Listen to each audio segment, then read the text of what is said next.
Halo guys, jumpa lagi di Skaro Heavy. Setelah lama vakum, kali ini saya akan menyajikan ringkas cerita film dengan judul It Could Happen to You. Film yang rilis tahun 94 lalu ini dibintangi oleh Nicolas Cage yang berperan sebagai Charlie, seorang polisi New York yang baik hati. Charlie terkenal selalu ringan tangan membantu dengan tulus tanpa embel-embel minta upah tambahan. Ya, karena dia seorang polisi, tugasnya adalah melayani dan melindungi, bukan polisi. Sedangkan istrinya Muriel adalah seorang pegawai salon, selalu mengeluh dengan pekerjaan suaminya yang gajinya dibilang kecil. Dan ini adalah Bo, sobat dekat dan partner kerjanya. Mereka hampir selalu terlihat bersama. Di lain tempat, seorang cewek bernama Yvonne sedang menjalani sidang. Dia dituntut karena punya utang pinjol sebesar $12.000. Yvonne menyangkalnya karena itu utang suaminya. Tapi hakim tidak menerima pembelaannya karena utang itu terjadi saat mereka belum cerai. Yvonne berkilah dia lagi cekak dan gak mampu bayar biaya cerai. Dia pun diputus bangkrut oleh hakim. Kembali ke Charlie. Muriel mengeluh tentang kurangnya uang belanja dan betapa gak sukanya dia tinggal di rusun yang dianggapnya kumuh. Tapi Charlie menanggapi kita harus tetap bersyukur. Masih untung punya rezeki. Kesal, Muriel meminta Charlie lebih baik nyoba peruntungan beli lotre atau togel. Charlie tahu bahwa hal ini dilarang agama dan juga kemungkinan akan kecil untuk menang. Tapi terpaksa dia menurutinya daripada dicerewetin terus. Esoknya saat dia kerja patroli sama Bo, dia teringat janjinya untuk beli togel di toko. Setelah itu mereka sarapan di warung seberang toko togel. Di sini dia ketemu dengan Yvonne. Saat akan bayar, Charlie baru sadar uangnya kurang buat ngasih tip untuk Yvonne. Charlie berjanji besok dia akan bagi uang hadiah togelnya jika nanti menang. Walau Yvonne gak percaya, tapi membiarkan Charlie pergi dengan nada kesal. Malamnya Charlie main kasti sama anak kampung. Saat lagi asik main, Muriel memanggilnya pulang untuk makan malam. Habis makan, Muriel kumart lagi cerewetnya. Tapi Charlie diam aja gak menanggapinya. Akhirnya acara TV yang ditunggu dimulai, yaitu pengumuman undian hadiah togel. Tanpa sangka, nomor togel mereka tembus dan mereka mendapatkan hadiah utama $64 juta. Tapi ternyata ada 15 peserta lainnya mengaku memilih nomor yang sama. Akhirnya setelah dihitung, jika hadiahnya dibagi 16 akan hanya menyisakan $4 juta bagi masing-masing. Muriel yang berharap nggak akan ada orang lain yang memiliki nomor sama lagi, hingga bagiannya akan berkurang lagi. Charlie ingat sesuatu, yaitu janjinya kepada Yvonne bahwa dia akan membagi hadiah dengannya jika dia menang togel sebagai ganti uang tip. Muriel yang mendengarnya merasa gusar dan merajuk gak mau membaginya lagi. Esoknya Charlie curhat sama sobatnya. Bo juga berpendapat sama dengan Muriel. Kayaknya berlebihan memberikan tip sebesar $2 juta. Tapi Charlie adalah Charlie. Dia adalah polisi teladan dan janji adalah janji. Dia bukan munafik. Dia merasa itu bertentangan dengan hati nurani. Dia datang kembali ke warung bertemu dengan Yvonne. Yvonne yang ingat Charlie ingin meminta maaf karena kemarin berlaku agak kurang sopan kepadanya. Yvonne curhat bahwa dia lagi dirundung masalah pinjol dan sekarang dinyatakan bangkrut oleh pengadilan. Charlie yang mendengarkannya nggak tega dan memberitahukan bahwa dia menang togel dengan hadiah $4 juta. Jadi Yvonne dapat sebagian separuhnya atau $2 juta. Yvonne yang gak percaya awalnya marah, mengira Charlie hanya menggodanya. Tapi setelah Charlie meyakinkannya, Yvonne histeris bahagia dan mentraktir es krim tambahan buat para pelanggan warung. Muriel yang mengetahui keputusan Charlie marah besar. Tapi Charlie meyakinkan Muriel bahwa ini baik untuk pencitraan Muriel. Bisa jadi ketika khalayak tahu hal ini, Muriel akan mendapatkan pujian dari masyarakat. Dan bahwa mungkin nanti akan ada tawaran endorse produk kecantikan bagi Muriel. Muriel yang khayalannya melayang tinggi akhirnya mengizinkan. Singkat cerita, uang hadiah telah dibagi. Berita tentang pembagian uang hadiah tersebar di seluruh kota New York dan Charlie mendapatkan tempat khusus di berita utama.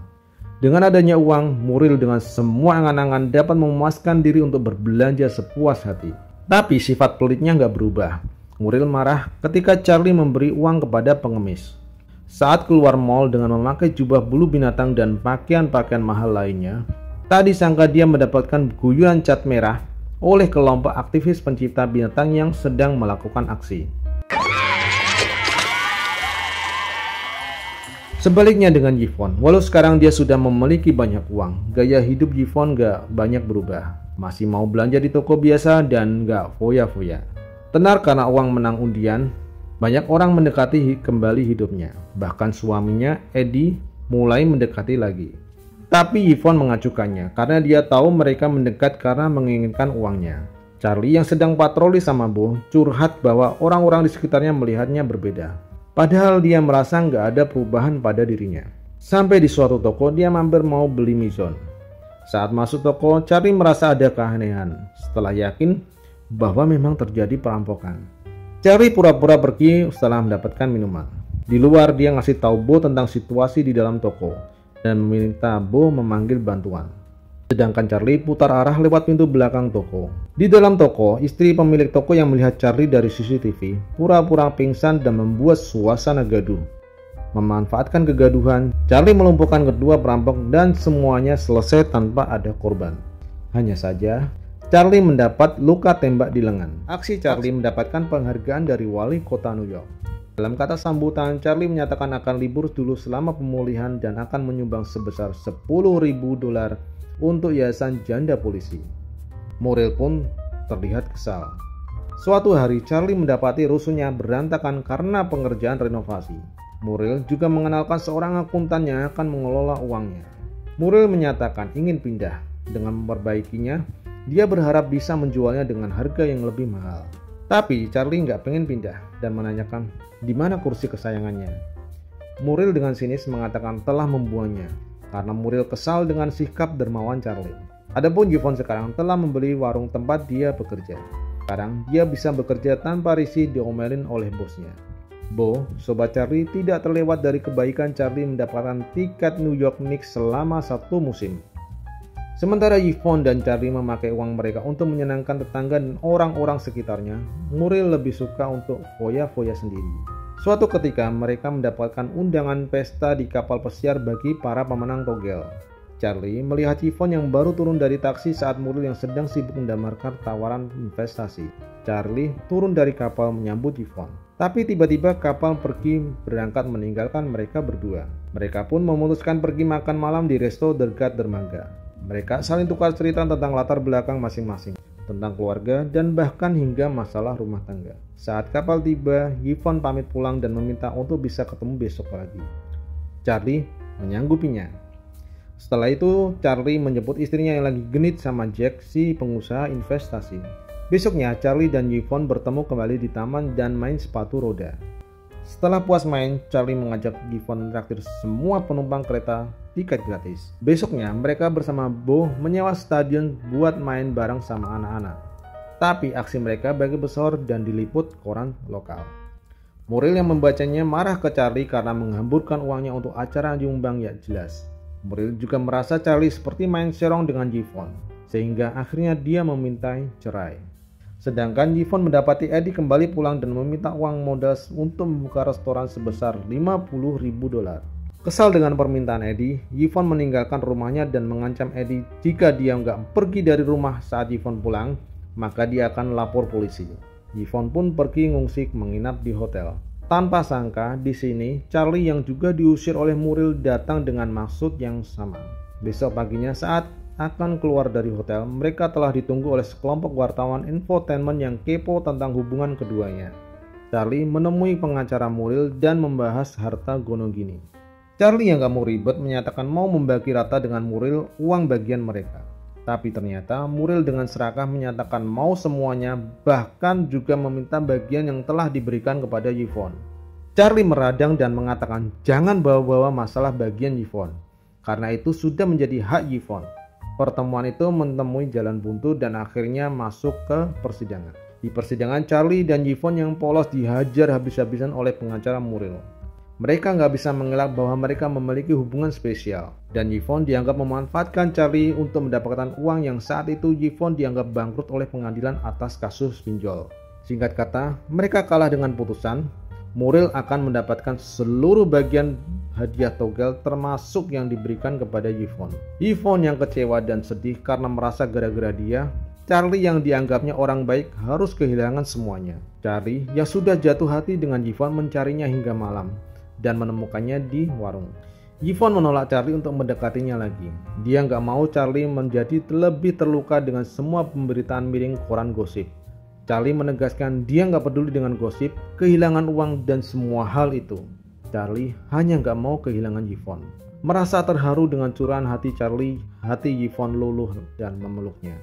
Tapi tiba-tiba di luar ada seorang gepeng yang memelas meminta makanan. Yvonne yang gak tega mengizinkannya masuk dan memberinya semangkuk sup hangat. Si gepeng itu ternyata adalah seorang wartawan koran besar New York Times yang menyamar untuk memotret keadaan Charlie dan Yvonne saat ini. Esoknya, berita mereka tayang menjadi tajuk utama koran yang membuat seluruh warga New York bersimpati dengan kebaikan dan keadaan mereka. Beberapa waktu kemudian, terlihat Yvonne dan Charlie bersiap pergi meninggalkan semuanya untuk memulai hidup di tempat yang baru. Yvonne, yang masih mencintai warungnya, mengatakan ingin mengunjungi warungnya untuk terakhir kalinya. Sesampainya, mereka terhiran pintu warungnya seperti sudah ada yang membuka. Saat masuk, mereka lebih tercengang dengan banyaknya surat yang tergeletak di balik pintu. Saat dibuka, mereka menemukan surat cinta dari orang-orang yang bersimpati dengan kisah cinta dan kebaikan mereka berdua. Dan juga terselip di tiap surat uang sedekah untuk memberi harapan hidup baru bagi mereka. Surat-surat dan uang pengumpulan dana atas nama mereka terus berdatangan dan akhirnya mereka mendapatkan total sekitar $600.000. Dengan uang itu, Yvonne kembali mendapatkan warungnya dan bekerja sebagai pelayan. Dan Charlie masih bertugas sebagai polisi.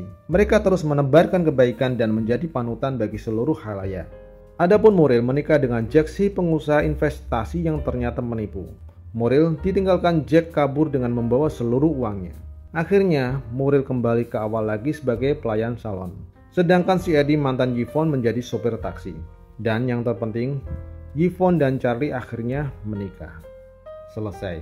Saya Tom dari Sicario HV. Sampai jumpa. Sampai di sini dulu teman-teman. Merdeka!